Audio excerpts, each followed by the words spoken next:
Tonight we'll explore the quiet, patient work of ancient stone quarries, where workers carved the building blocks of civilization from the living rock.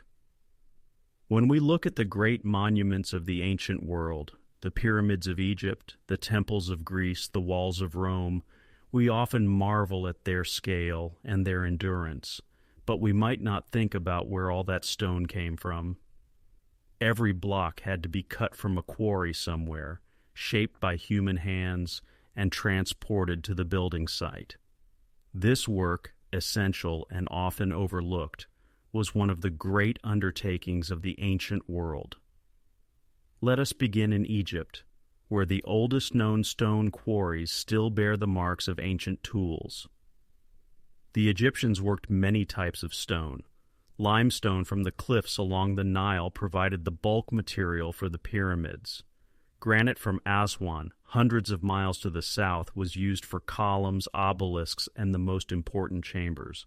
Alabaster came from the eastern desert. Basalt, quartzite, and sandstone each had their uses as well. Each type of stone had its own properties, its own challenges, and its own techniques for extraction. Limestone was the most forgiving material to work. It is relatively soft when first exposed, hardening after it has been removed from the earth and exposed to air. The Egyptian quarrymen took advantage of this property, cutting the stone while it was still soft and allowing it to cure before use. The limestone plateau at Giza, just yards from where the pyramids would stand, provided much of the stone for those great structures. The basic technique for quarrying limestone was straightforward but labor-intensive. Workers would first remove the overburden, the layer of soil and weathered rock covering the limestone bed. This preliminary work required moving enormous quantities of earth, carried away in baskets or dragged in sledges. The work was hot and dusty, a prelude to the even more demanding task of cutting the stone itself. Once the bedrock was exposed, workers would mark out the blocks to be cut, scoring lines in the surface to indicate where the cuts should be made. These markings had to be precise. A block cut to the wrong dimensions would be useless for its intended purpose. Experienced supervisors would check and recheck the measurements before cutting began. To separate a block from the bedrock, workers would cut channels along 3 sides. These channels, about a handspan wide, were cut using copper tools at first, later bronze, and eventually iron. Workers would crouch in the narrow trenches, chipping away at the stone with chisels and picks. The work was slow, measured in inches per day. The dust filled their lungs and coated their skin. The trenches grew deeper as the workers cut downward, eventually reaching below the bottom surface of the intended block. The work became more cramped and difficult as the trenches deepened. Workers had less room to swing their tools. Dust and debris accumulated at the bottom, requiring constant removal. Ventilation was poor in the deeper cuts, and the air grew stale and hot. Once the channels were cut along 3 sides and the back, the block remained attached only at its base. Separating it from the bedrock required either cutting underneath, an awkward and dangerous task, or forcing the block to break away along a line determined by the quarrymen. The Egyptians developed several techniques for this final separation. One method involved drilling a series of holes along the bottom of the block, then inserting wooden wedges. The wedges would be soaked with water, causing them to expand. As they swelled, they exerted tremendous pressure on the stone, eventually cracking it along the line of holes. The crack would propagate through the rock, freeing the block with a clean, relatively flat surface. This technique required patience. The wedges did not crack the stone immediately. Workers would wet them repeatedly over hours or even days, waiting for the slow expansion to do its work. They might insert additional wedges or adjust the ones already in place, responding to how the stone behaved. The sound of the crack, when it finally came, must have been deeply satisfying, the reward for all that patient labor. Another technique used metal wedges driven with hammers. Workers would cut a line of slots along the bottom of the block, then drive thin metal wedges into each slot in sequence. As each wedge was driven deeper, it added to the pressure on the stone. Eventually, the combined force of all the wedges would overcome the rock's resistance, and the block would split free. Once freed from the bedrock, the block had to be lifted and moved. For limestone blocks of moderate size, levers and ramps sufficed. Workers would insert wooden levers under the edges of the block and pry it up, sliding rollers or sledges beneath. Then teams of workers would drag the block up ramps out of the quarry pit. The ramps themselves were engineering achievements. As the quarry deepened over years of excavation, the ramps had to extend farther and farther. Some ancient quarries contain the remains of ramps hundreds of feet long, built of earth and stone rubble, smooth enough for sledges to slide along. The construction and maintenance of these ramps was a significant undertaking in itself. The workers who pulled the sledges worked in organized teams. Overseers would coordinate their efforts, calling out rhythms to synchronize the pulling. Water might be poured on the path ahead to reduce friction. The sledge would inch forward, foot by foot, as the workers strained against the ropes. For larger blocks, dozens or even hundreds of workers might be required to generate sufficient force. Granite presented a different challenge entirely. Unlike limestone, granite is extremely hard, one of the most durable building materials known. Copper and bronze tools made little impression on it. Iron was somewhat better, but still inadequate for efficient cutting. The Egyptians developed alternative methods that seem almost primitive by comparison, yet proved effective over time. One technique involved heating and cooling. Workers would build fires on the surface of the granite, heating the rock until it was almost too hot to approach. Then they would douse it with cold water. The thermal shock caused the surface to crack and flake away, a thin layer at a time. By repeating this process over and over, they could gradually shape the granite to their needs. This fire and water method was slow beyond anything we would consider acceptable today. Shaping a single obelisk might take years of constant effort. But the Egyptians had time, and they had labor, and they had the determination to see their projects through to completion. The monuments they built still stand, testimony to their patience. Another technique used pounding stones. These were balls of hard stone, often dolerite, which workers would lift and drop repeatedly onto the granite surface. The impacts would crush and pulverize the granite, gradually wearing away the rock. Each blow removed only a tiny amount of material. The workers would pound for hours, for days, for weeks, slowly excavating trenches and channels in the granite. The pounding stones themselves weighed 10 or 15 pounds. Workers would lift them overhead and bring them down with force again and again. The work was exhausting. Arms and shoulders ached from the repetition. The sound of stone striking stone filled the quarry, a constant percussion from dawn to dusk. The quarries at Aswan, where Egypt's granite came from, still contain an unfinished obelisk that tells the story of this work. The obelisk lies partially carved in its bed of rock, abandoned when cracks appeared that would have ruined the finished piece. Workers had already shaped much of its surface, had carved trenches around its sides, had brought it close to completion before the flaw was discovered. All that work, rendered useless by hidden defects in the stone. The scale of this unfinished obelisk is staggering. It would have stood over 100 feet tall and weighed more than 1,000 tons. Moving such a mass from quarry to temple would have been an enormous undertaking in itself. The Egyptians clearly planned for these logistics, but the damaged stone never made the journey. It remains in the quarry today, a monument to ambition and misfortune. Let us travel now to ancient Greece, where marble became the stone of choice for temples and monuments. Greek marble quarries operated on principles similar to Egyptian ones. but the specific techniques differed according to the nature of the stone. Marble, while hard, is more uniform and predictable than granite. It can be cut with metal tools, though the work is still slow and demanding. The quarries of Pentelicon near Athens supplied the marble for the Parthenon and many other classical buildings. Workers there developed refined methods for extracting blocks of consistent quality. They learned to read the stone to identify the natural planes along which it would split most cleanly.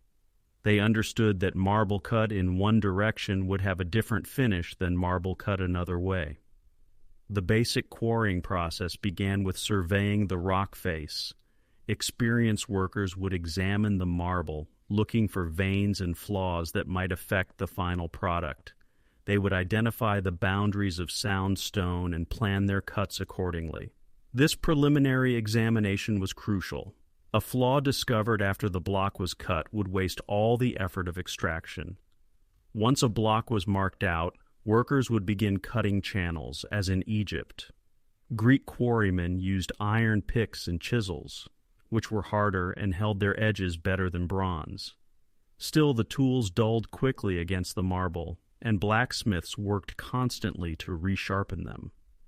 A quarry of any size would have its own forge, its own supply of charcoal, its own smith dedicated to keeping the tools in working condition. The channels were cut by workers squatting or kneeling in narrow trenches, their movements restricted by the close walls on either side.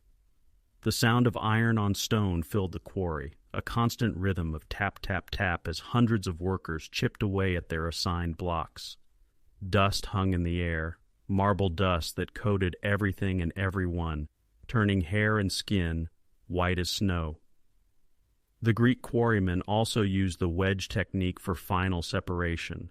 Rows of holes would be drilled or chiseled into the stone and wooden wedges inserted.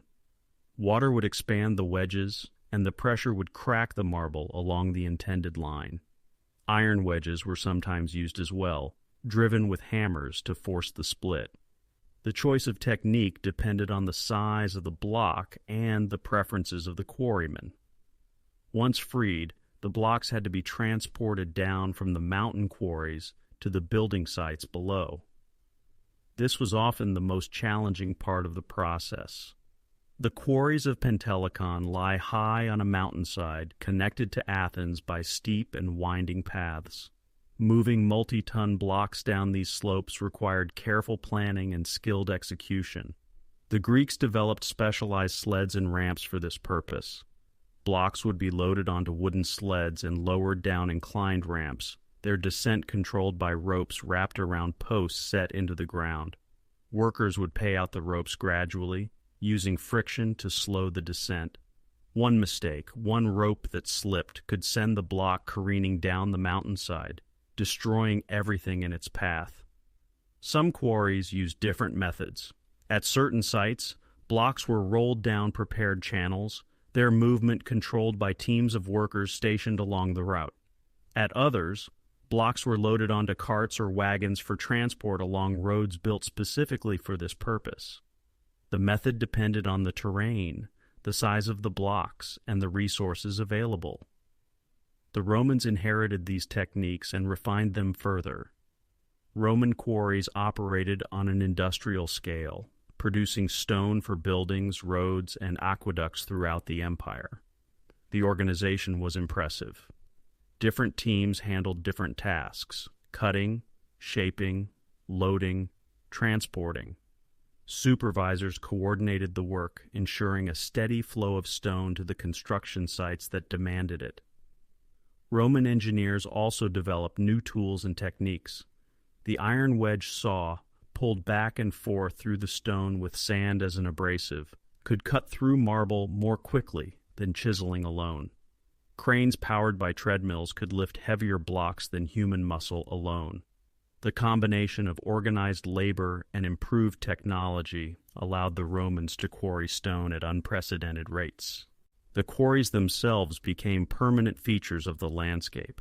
Some operated for centuries, their pits deepening year by year, their ramps extending farther and farther. Towns grew up around the larger quarries, housing the workers and the industries that supported them. The quarrymen developed their own culture, their own traditions, their own patron deities. The work was dangerous. Cave-ins buried workers under tons of stone. Blocks slipped from ropes and crushed those below.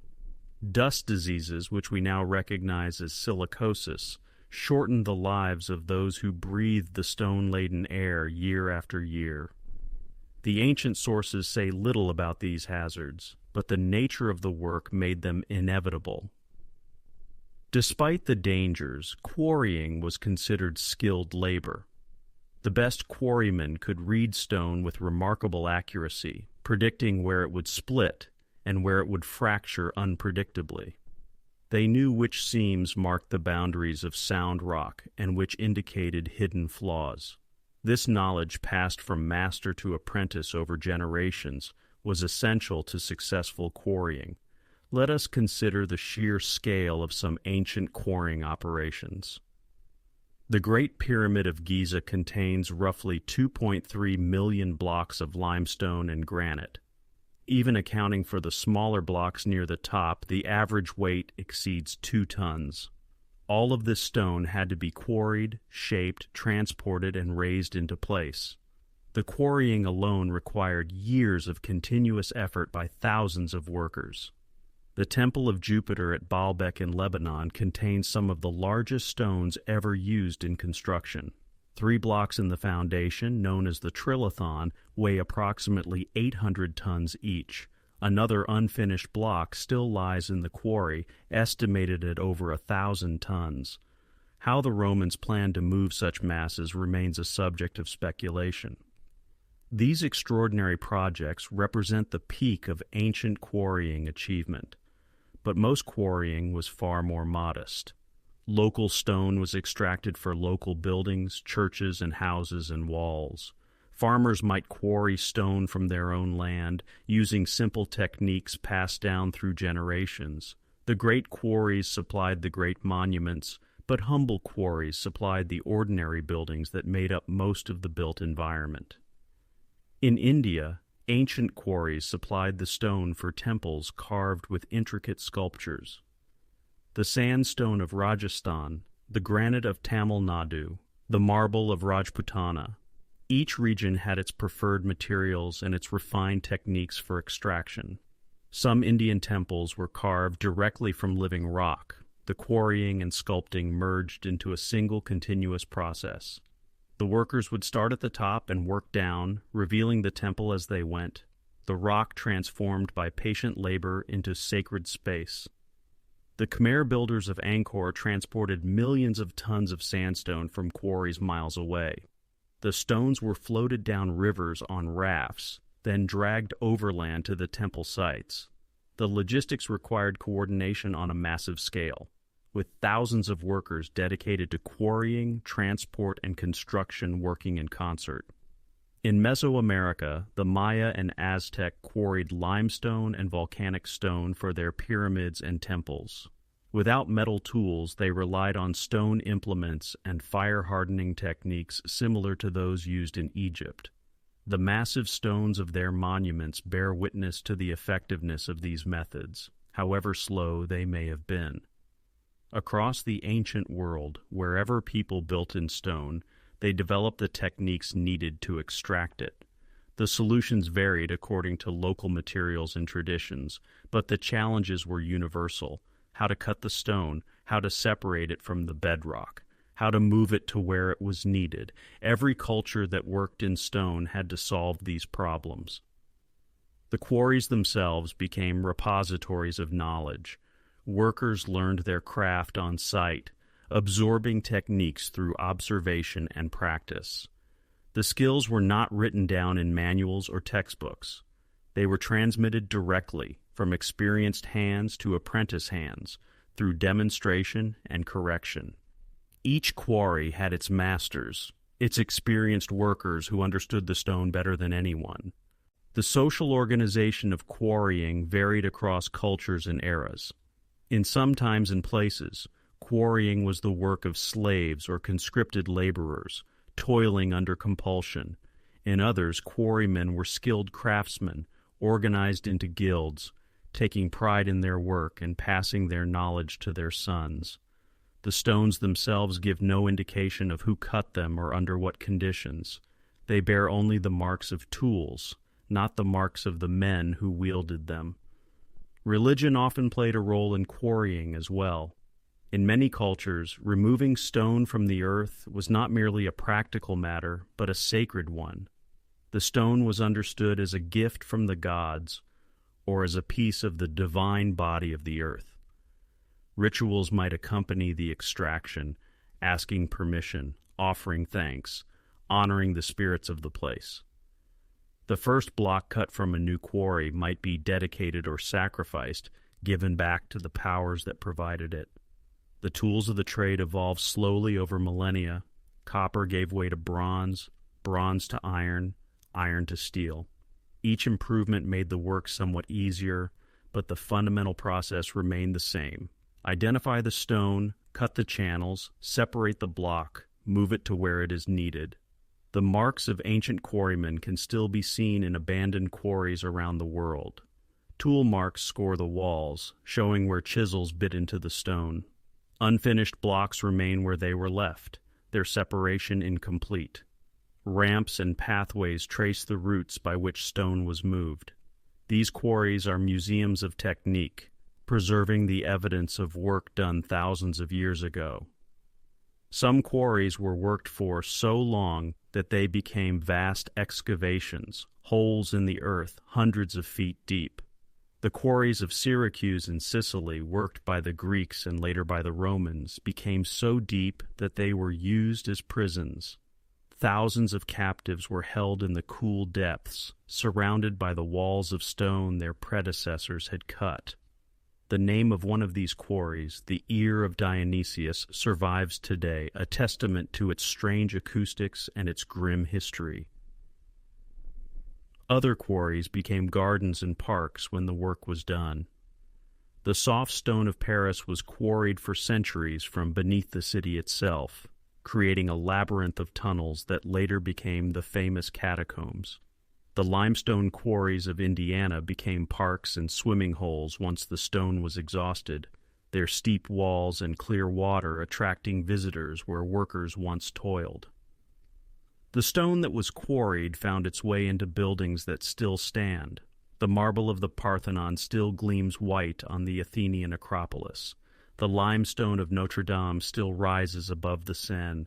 The granite of Egyptian temples still bears the carved images of gods and pharaohs. The work of the quarrymen persists, outlasting the workers themselves by millennia. Each block tells a story, if you know how to read it. The pattern of tool marks reveals the technique used to extract it. The color and grain identify the quarry from which it came. The weathering patterns show how it has aged in its setting. Geologists and archaeologists can trace individual blocks back to their sources, connecting buildings to the earth from which they sprang. The ancient quarrymen understood something that we sometimes forget. Stone is not merely a building material. It is the substance of the earth itself, ancient beyond imagining, shaped by forces operating over millions of years. To quarry stone is to enter into dialogue with deep time, to take what the earth has made and give it new purpose. Tonight as you rest, perhaps you can imagine yourself in an ancient quarry. The sun beats down on the white stone. The air is thick with dust. Around you, other workers chip at their blocks, the sound of iron on stone creating a steady percussion. You are working on a block that will someday form part of a temple, a palace, a monument. You do not know which. You know only the work in front of you, the channel that must be cut, the wedges that must be driven, the ropes that must haul the finished block up the ramp and onto the waiting sledge. The work is hard, but there is satisfaction in it. Each block you free from the earth will stand for centuries. Long after you are gone, the stone you quarried will remain, bearing the weight of buildings not yet imagined. Your labor will outlast your lifetime by 100 generations or more. The shadows lengthen as the day wanes. The pace of work slows as tired muscles reach their limits. You straighten your back, feeling the ache of a long day's labor. Your hands are calloused and strong from years of this work. The dust clings to your skin and clothes. Soon the workday will end, and you will climb out of the quarry pit to rest and eat and sleep. You will gather with the other workers, sharing bread and wine, telling stories of the day's progress. Perhaps tonight there will be music, or perhaps only the quiet of exhausted rest. Tomorrow the work will begin again. The same block awaits your chisel.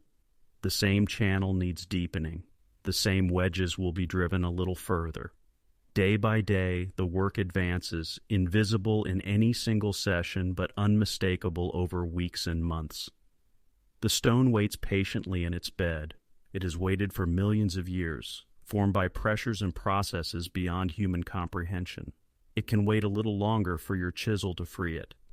And when it is finally freed, when it is finally shaped and transported and set in its place, it will wait again. This time as part of something larger, something made by human hands, something that will endure long after the hands that made it have turned to dust. This is the gift of the quarryman. Stone, shaped by labor, given to the future. Rest well.